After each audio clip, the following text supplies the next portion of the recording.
Let's study effectively with Miss ICT Skill Builder.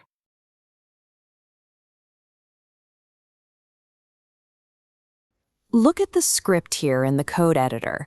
We have a standard interactive calculator. It takes two numbers from the user, asks for an operator, and prints the result.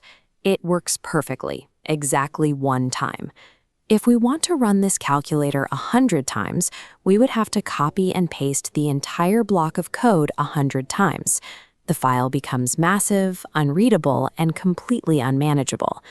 Python offers a direct solution, the count-controlled loop.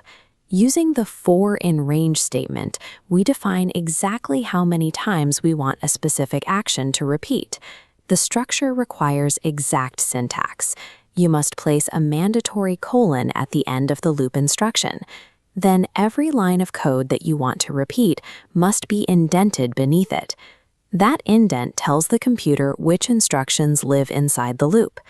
Let's look at the terminal output to see how Python counts. We asked for a range of 10.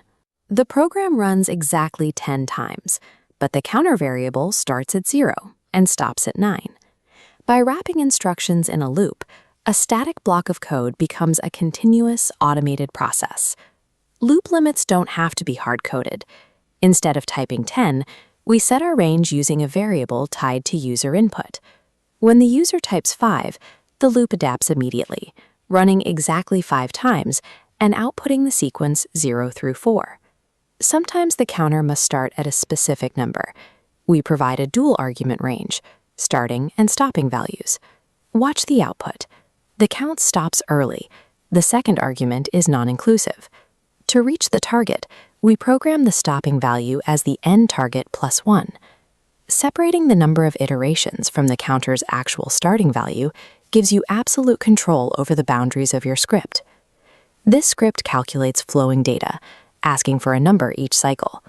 The accumulator variable starts at 0, above the loop. If defined inside, it resets on every pass. Inside the block, we add the inputted number to the current total, updating our running total. Take a moment here. How would you modify this code to track the largest number entered, rather than adding them all together? The solution relies on conditional logic. We still define our tracker outside the loop, but inside we add an if statement. If the new score is greater than our current highest score, it replaces the old variable. Combining a loop with internal selection logic allows you to evaluate, filter, and track data continually as it enters the system. Look at this final script. We are building a total cost shopping calculator. At the top, we establish our accumulators for the grand total and the highest quantity purchased. Then we ask the user how many different items they are buying to set our loop range. Within the loop, we collect the item cost and quantity.